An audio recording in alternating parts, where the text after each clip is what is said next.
بعد القبض على رماح الجابسي في قضية قتل صديقتها كواكب بالعايبة تعنى بسكين على مستوى الرقبة، شهدت القضية تطورات كبيرة، منها القبض على المجموعة اللي كانت برفقة القاتلة والضحية، واللي وصل عددهم إلى 16 شخص، منهم واحد يقال إنه تاجر مخدرات. لكن ولحد هذه اللحظة لم تعلن السلطات التونسية عن سبب مقتل كواكب. في الأيام الأخيرة خرجوا زوز سيناريوهات حول مقتل الضحية باش نتناولوهم الزوز ونشوفوا أنا هو اللي أقرب. ابقوا معانا وخلينا نحلوا سيناريوهات الزوز، وإذا عندك أي ملاحظة خلينا رأيك في التعليقات، وما تنساش الاشتراك في القناة وضغط زر الإعجاب.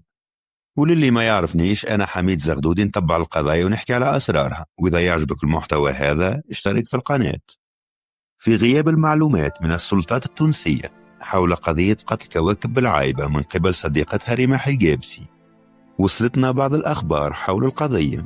الأخبار هذم كانوا زوز روايات، وفي الفيديو هذا باش نطرحوا عليكم الرواية الزوز، وانتوما احكموا أنها الرواية الأقرب للتصديق.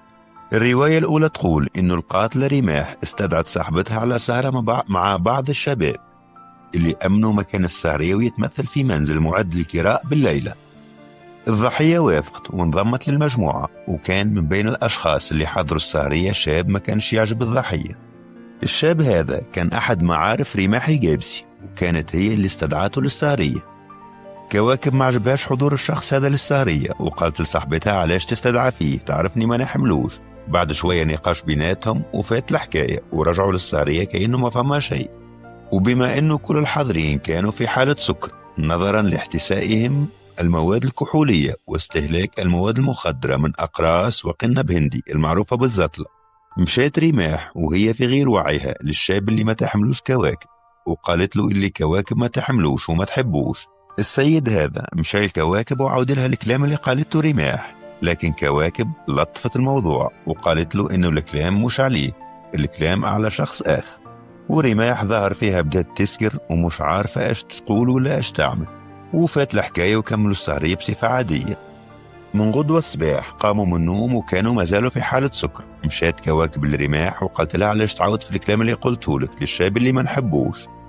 ومن كلمة كبر الموضوع وتطور الخلاف وصار فما ضرب ومضروب، ومع قلة التركيز وبدون تفكير في العواقب جبدت رماح سكين المطبخ وضربت صاحبتها في رقبتها.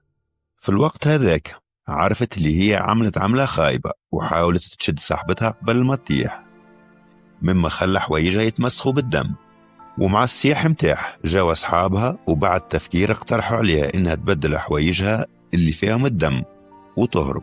4 من أصحابها خرجوها من الدار، ركبوها في الكرهبة وهزوها الغابات شنني في محاولة للهروب، لكن السلطات التونسية قامت بالواجب، وبقيت الحكاية الناس الكل تعرفها.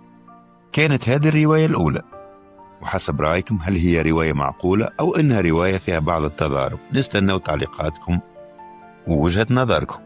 وبالنسبة للرواية الثانية فإنها تقول إنه رماح مشات في سهرية مع بعض الشباب في دار معد للكراء بالليلة، وكان من ضمن الموجودين شاب. الشاب هذا كان مروج مخدرات، وكان هو اللي نظم السهرية واستدعى رماح، وكان على علاقة برماح وكواكب في نفس الوقت.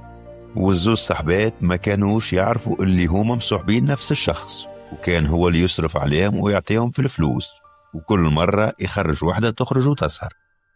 بتقول الرواية إنه رماح في نص السهرية عرفت إنه السيد اللي هي على علاقة به مصوح بصاحبتها كواكب، لكن ما عملت شيء وخلت السهرية تتعدى رايدة. من غدوة الصباح قامت من النوم، وكانت ما زالت في حالة نشوة من الشراب والمواد المخدرة اللي كلتها في الليل، وطلبت كواكب وقالت لها لازمك تجيني أكيد، حاجتي بيك. وحسب الرواية هذه فإنه كواكب كانت ما تشربش كحول ولا تاخذ أقراص مخدرة، فقط كانت مصوحبة مروج متاع زطلة. كواكب مشت لصاحبتها تلقاها تستنى فيها، وبدا الكلام على شكون صاحبة المروج. واحدة تقولها أنا صاحبته وانت ابعد عليه، وواحدة تقول الأخرى أنا نحبه وانت ابعد عليه. ومع تطور الخلاف ولا فما عنف وضرب، جبدت رماح سكينة وطعنت كواكب في رقبتها، وكي شافتها داخل وبدأت تتراوج باش تطيح حملتها وبدأت تعيط للشباب الموجودين في المنزل. من بعد الشباب اللي معها قالوا لها بدل دبشك اللي تمسخ بالدم، و4 منهم هربوها لغابات شنني. وباقي الحكاية تعرفوها.